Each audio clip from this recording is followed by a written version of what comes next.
नमस्कार, आप सभी का बी सुरानी चैनल में स्वागत है। कहानियों का सिलसिला ऐसे ही चलता रहे।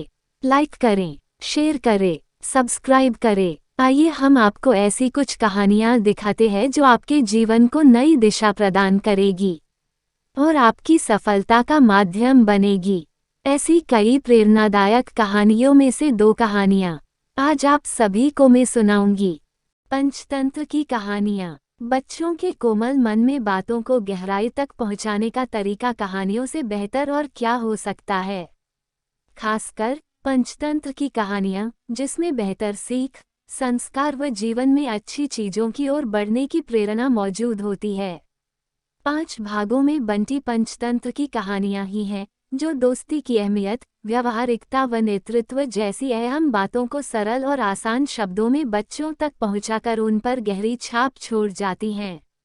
शायद यही वजह है कि अक्सर बचपन में सुनी कहानियां और उनकी सीख जीवन के अहम पड़ाव में मार्गदर्शक के रूप में भी काम कर जाती हैं। हम कौवा उल्लू के बीच का बैर, दोस्ती दुश्मनी, दोस्तों के होने का लाभ, कर्म न करने से होने वाली हानि, हड़बड़ी में कदम उठाने से होने वाले नुकसान जैसी कई पंचतंत्र की कहानियां आप तक इस प्लेटफॉर्म के जरिए लेकर आ रहे हैं। आप इन कहानियों के माध्यम से बच्चों को खुशी देने और उनका मन बहलाने के साथ ही उनके अंदर नैतिकता व सदाचार के भाव को पहुंचा सकते हैं। तो देर किस बात की, अपने बच्चों को ये शिक्षाप्रद कहानियां सुनाते हुए अपने बचपन में खो जाइए। पहली कहानी, गाय और शेर। एक पहाड़ी के नीचे रामगढ़ नाम का एक गांव था। गांव के सारे जानवर हरी घास खाने के लिए सुबह उसी पहाड़ी के ऊपर बसे जंगल में जाते और शाम होते होते घर वापस आ जाते थे।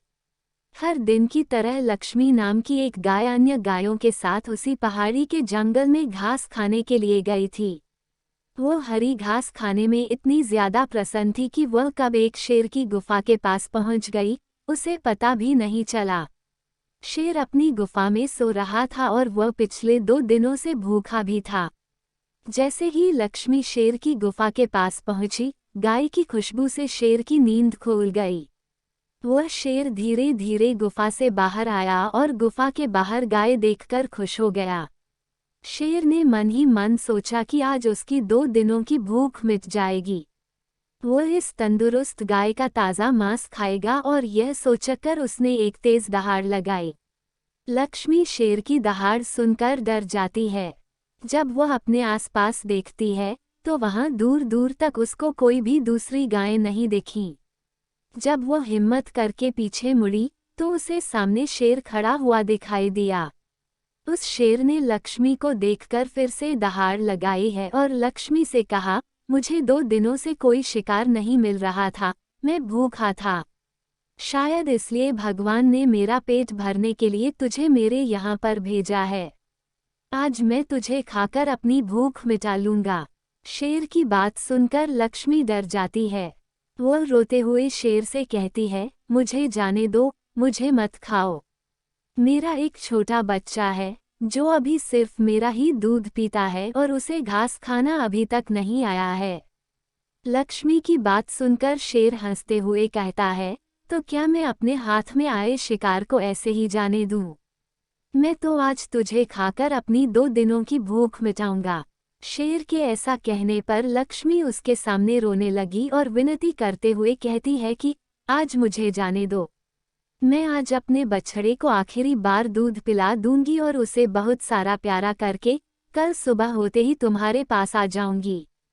फिर तुम मुझे खा लेना और अपना भूखा पेट भर लेना। शेर लक्ष्मी की यह बात मान जाता है और धमकी देते हुए कहता है कि अगर कल तू नहीं आई तो मैं तेरे गांव आऊंगा, फिर तुझे और तेरे बेटे दोनों को खा जाऊंगा। लक्ष्मी शेर की यह बात सुनकर खुश हो जाती है और शेर को अपना वचन देकर गांव वापस चली जाती है। वहां से वह सीधे अपने बछड़े के पास जाती है, उसे दूध पिलाती है और बहुत सारा प्यार करती है। फिर बछड़े को शेर के साथ हुई सारी घटना बताती है और कहती है कि उसे अब अपना ख्याल खुद ही रखना होगा। वो कल सुबह होते ही अपना वचन पूरा करने के लिए शेर के पास चली जाएगी। अपनी माँ की बातें सुनकर बछड़ा रोने लगता है। दूसरे दिन सुबह होते ही लक्ष्मी जंगल की तरफ निकल जाती है और शेर की गुफा के सामने पहुंचकर शेर से कहती है, अपने वचन के अनुसार मैं तुम्हारे पास आ गई हूँ। अब तुम मुझे खा सकते हो। गाय की आवाज सुनकर शेर अपनी गुफा से बाहर निकलकर आता है और भगवान के अवतार में प्रकट होते हैं। वो लक्ष्मी से कहते हैं, मैं तो बस तुम्हारी परीक्षा ले रहा था। तुम अपने वचन की पक्की हो। मैं इससे बहुत प्रसन्न हुआ। तुम अब अपने घर और बछड़े के पास वापस जा सकती हो। इसके बाद वे उस गाय को गौ माता होने का वरदान भी देते हैं और उसी दिन के बाद से सभी गायों को गौ माता कहना शुरू कर देते हैं। कहानी से सीखने वाली बात, हमें जान की बाजी लगाते हुए भी अपने दिए हुए वचन को पूरा करना चाहिए। यही हमारे दृढ़ व्यक्तित्व को दर्शाता है। दूसरी कहानी में आगे बढ़ने से पहले वीडियो को लाइक करें, शेयर करें और चैनल को सब्सक्राइब करें। चलिए आगे बढ़ते हैं। कहानी दूसरी, शेर और भालू। श्याम नाम के जंगल में सालों पहले एक शेर रहता था। वह शेर काफी चालाक था। इसे हर एक जानवर से दोस्ती करके उसका फायदा उठाने में खूब मजा आता था।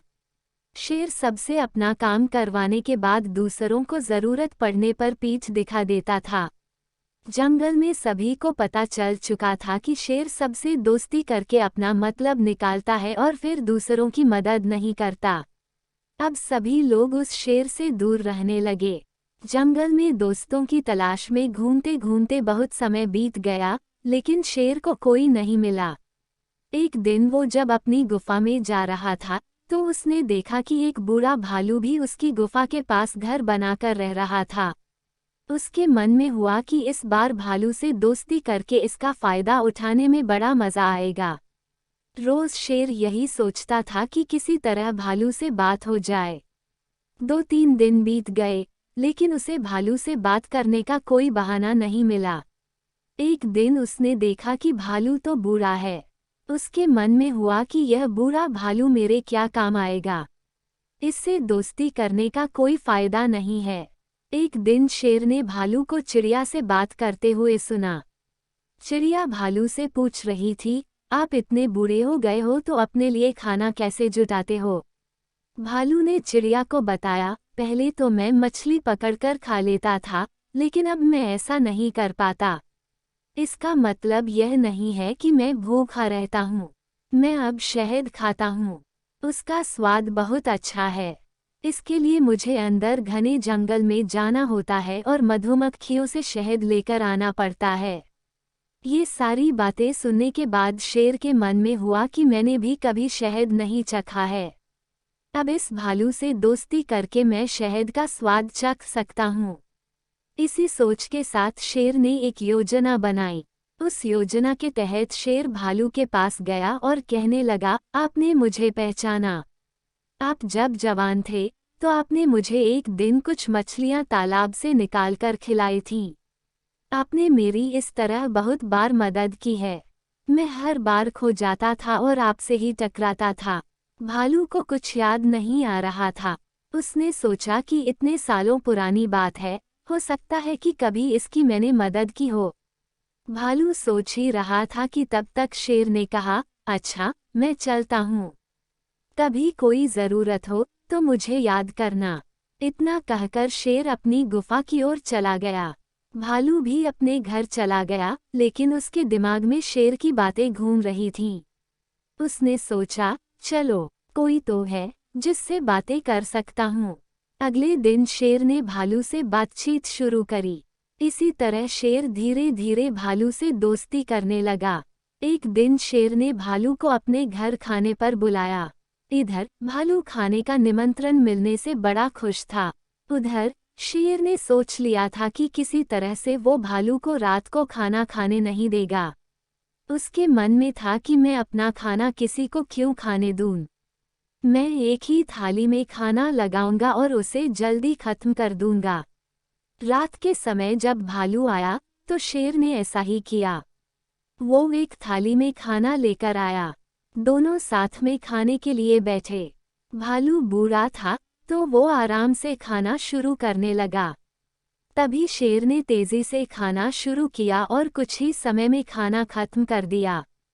भालू बहुत निराश हुआ। शेर ने कहा, दोस्त, मैं ऐसे ही खाना खाता हूँ।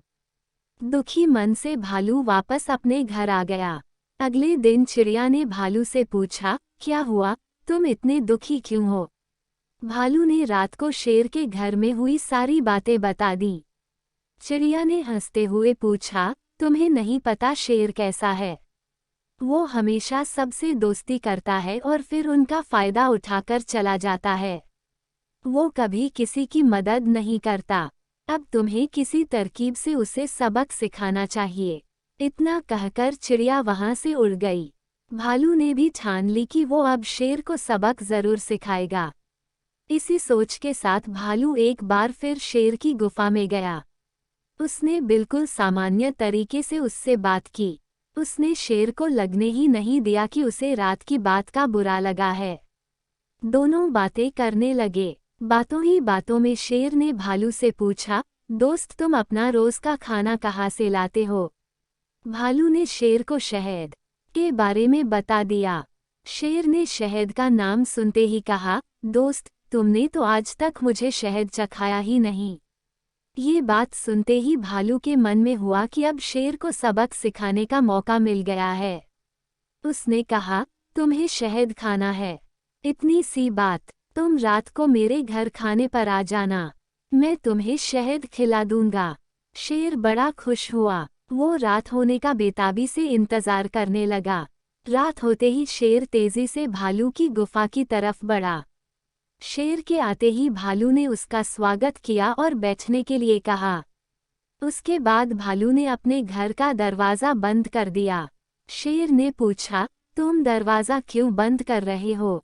भालू ने कहा, अगर शहद की खुशबू किसी और ने सूंघ ली तो वो यहाँ आ जाएगा, इसलिए दरवाज़ा बंद करना ज़रूरी है।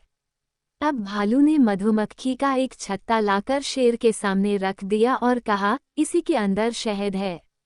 जैसे ही शेर ने उसके अंदर मुंह डाला तो उसे मधुमक्खियों ने काटना शुरू कर दिया। उसके पूरे चेहरे पर सूजन हो गई। शेर जिस ओर भी भागता, मधुमक्खियां उसका उधर पीछा करतीं। आखिर में शेर ने भालू से पूछा, तुमने मुझे बताया क्यों नहीं कि शहद कैसे खाना है? भालू ने तमतमाते हुए जवाब दिया, मैं शहद ऐसे ही खाता हूँ। शेर समझ गया कि भालू ने उससे बदला लिया है, इसलिए वो वहां से चुपचाप चला गया। कहानी से सीखने वाली बात। शेर और भालू की कहानी से यह सीख मिलती है कि अगर किसी से मदद लो तो उसकी मदद करने के लिए तैयार भी रहो। हम दूसरों के साथ बुरा करेंगे तो हमारे साथ भी बुरा ही होगा, क्योंकि कर्म किसी को नहीं छोड़ता। आप सभी ने कहानी सुनी, इसलिए धन्यवाद। नई कहानी सुनने के लिए चैनल को लाइक करें, शेयर करें, सब्सक्राइब करें। धन्यवाद।